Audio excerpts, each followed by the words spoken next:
Ohio. Dare I say more? Hello everyone and welcome back to our channel. I'm your host Emily and today we'll be counting down part 2 of our list of the top 10 terrifying places in Ohio that are pure evil. Since y'all loved part 1 so much, make sure to like this video and show part 2 some love. With that in mind, let's get on with the video. Number 10. Malabar Farm. Malabar Farm was built in 1939 by Pulitzer Prize-winning author Louis Bromfield and was his home until his death in 1956. But before it was built, another family lived there in the 19th century. Celie Rose, a challenged young woman who lived there with her family, developed a romantic fixation on a neighborhood boy. When Celie's family told her to stop claiming the boy as her fiancé, she mixed rat poison in their porridge. Her father and brother died, but her mother survived. At her trial, Celie couldn't understand why her parents didn't come to see her. After all, she said, the rats always came back after her daddy fed them rat poison in the barn. Afterwards, she went on and lived with her mother, whom, yes, she tried to kill, but then Celie poisoned her again, and this time it worked. At age 23, Celie stood trial truly alone, but was found not guilty by reason of insanity and sent to a state hospital. She lived out the rest of her life in an insane asylum, and since then the house has been haunted. One visitor saw a woman dressed like Celie Rose outside the house, people have seen lights flicker, felt a phantom cat, disembodied voices are heard, and there's an overall eerie feeling on the property. Yeah. No kidding. Number 9. Beaver Creek State Park. Although this park is beautiful during the day, it has a darker side at night. A portion of the park was once part of a canal system from the early 1800s. There are 2 locks that are said to be haunted. Jake's Lock is said to be named after a former canal worker who was struck by lightning while walking across the top of the lock. He died instantly, but some claim that on certain nights, especially stormy ones, Jake returns with his ghostly lantern to continue his evening's work. Spooky. Nearby, Gretchen's Lock is said to be haunted by the ghost of a canal worker's daughter. Legend has it her father put her coffin inside the lock until he could load her body onto a ship headed for their homeland. But when the coffin was loaded onto a ship bound for home, the ship was lost at sea and didn't make it. Gretchen, pleading to rejoin her mother, reportedly makes an appearance at the lock every year on the anniversary of her death, which is just very sad. Number 8. The WANDLE House. The WANDLE House was constructed in 1916 by the Wheeling and Lake Erie Railway with funds contributed by railroaders. The Brewster Railroad YMCA featured 62 dormitory rooms used by the railroad workers, a restaurant, movie theater, and bowling alley. Today, the building is home to the Historical Society and houses memorabilia from baseball team photos, class pictures from Beach City and Brewster schools, railroad memorabilia and equipment, payroll records, and military uniforms. It's filled with tons of history, so those from the past like to visit. While there, you might come across Teresa, who worked in the eatery around the 1940s and 50s. People have also reported hearing noises, seen doorknobs turning on their own, and dark figures. And even one time, someone who was doing work in the basement of the building watched a person walk through a wall. Let me just say, I've seen a ghost walk through a wall before too, and it's creepy, so it's not something I'd like to see again.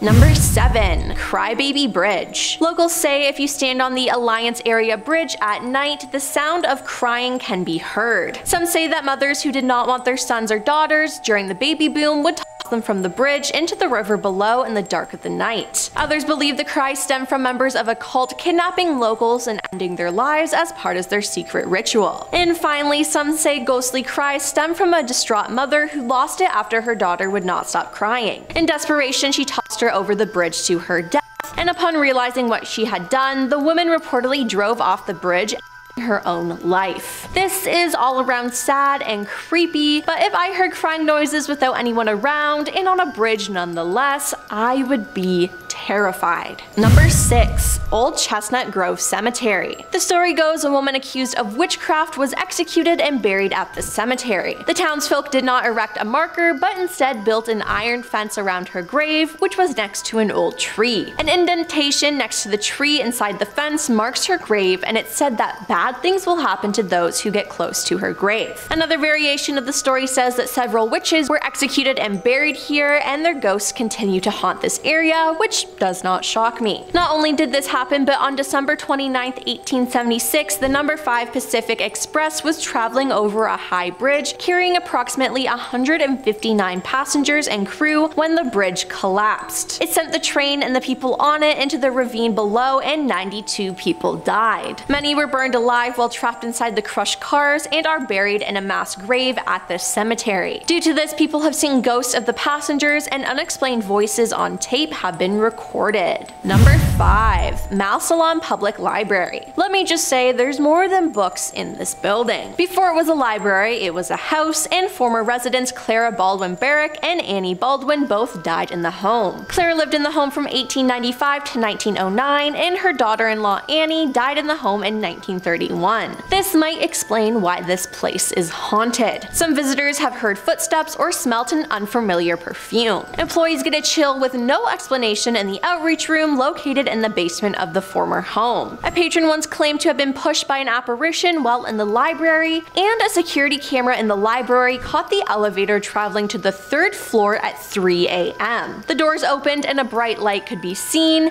and the phenomena has been caught on tape several times, and there is no explanation, and that is just like an immediate no. No. Director Sherry Brown, who has worked at the library since 1979, said she was working in her office, a former bedroom of the home, after the library closed when she thought she saw an employee walk past her office door. She yelled out but got no answer. When she investigated, she found no one. Paranormal investigators have conducted research in the library and have gotten responses from the ghosts during electronic voice phenomenon sessions, and if you thought libraries were boring, let me just say this one definitely isn't. Number 4. Lock 4 Park. An incident occurred here in 1857 which has resulted in the park being haunted. A canal worker, whom some say was the lock tender, may have been angry about the potential of work being shut down and wanted revenge. The angry worker doused his fellow workers with a container of acid or some type of caustic liquid. It said the enraged worker tossed the lid open and flung the contents on his fellow workers, dumping the remnants on himself. Legend states that no immediate deaths ensued, but rather the men suffered gruesome, slower deaths that took several days. A few men perished due to their acid-eaten skin and organs. The man responsible also died. Today, screams and moans of those who were burned by the acid supposedly can still be heard by some if they listen closely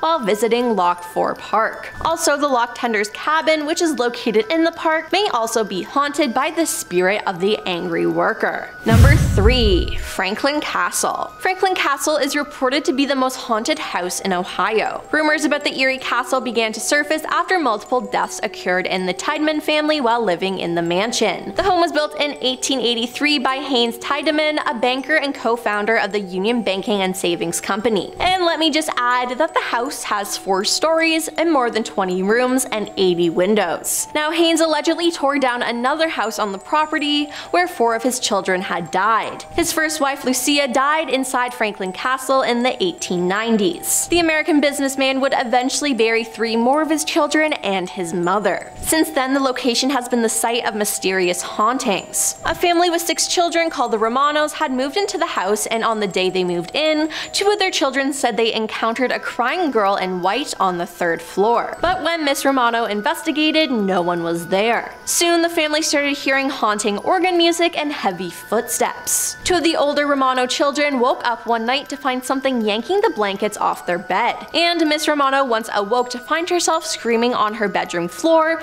with an unseen presence screaming beside her. A priest advised the Romanos to move out, and in 1974 they did. But the hauntings didn't stop when the Romanos left. From there, the house was sold again and again and again. Each new occupant reported strange occurrences like passing through odd vapors, hearing a child crying, or seeing a woman in black standing in the window. Since reports of hauntings at Franklin's Castle increased, many turned their suspicions onto its original owner. Number 2. Sister Century House Restaurant. Now a restaurant, this building has seen a lot in the past. It was built in 1870 and has been home to several businesses in historic Canal Fulton throughout the years. It currently houses a family-owned restaurant, but was most notably home to a crematorium, which was located in the basement back in the early 1900s. I mean, since this place was once filled with dead people, it's no shock that it's haunted. There have been rumors of shadow people, a poltergeist in the kitchen, ghostly ladies in the basement, the entrance to an old tunnel, and even an unusual room that makes people a bit dizzy. The food though seems to be great, as the restaurant has a 4.6 star rating, so if you want to see some ghosts and have a great meal, I suggest you check this place out. And coming in at number 1, the Ohio State Reformatory. The Ohio State Reformatory opened its doors on September 15, 1896 to its first 150 offenders. These prisoners were brought by train from Columbus and put immediately to work on the prison sewer system in the 25-foot stone walls surrounding the complex. The reformatory remained in full operation until December 1990, when it was closed via federal court order as a result of a prisoner's class action suit citing overcrowding and inhumane conditions. For example, in the late 1930s, a riot broke out in the East Cell Block. The guards condemned 120 rioters to share 12 solitary confinement cells for 1 week without food or water. This punishment drove many to the brink of madness and death. During its 94 years as a working prison, 154,000 inmates passed through the gates of the Ohio State Reformatory. Many died of diseases like influenza and tuberculosis, some went mad, others ended their lives, and at least one inmate lit himself on fire. Just outside the reformatory, there are 215 numbered graves. While visiting, people have reported being pushed and punched by unseen forces. Many claim to feel a chill while on the prison grounds. People have also heard cell doors slam shut and seen dark apparitions. Even the road leading to the Ohio State Reformatory seems to be haunted. Local legend suggests it's the ghost of Phoebe Wise, a notorious hermit and eccentric.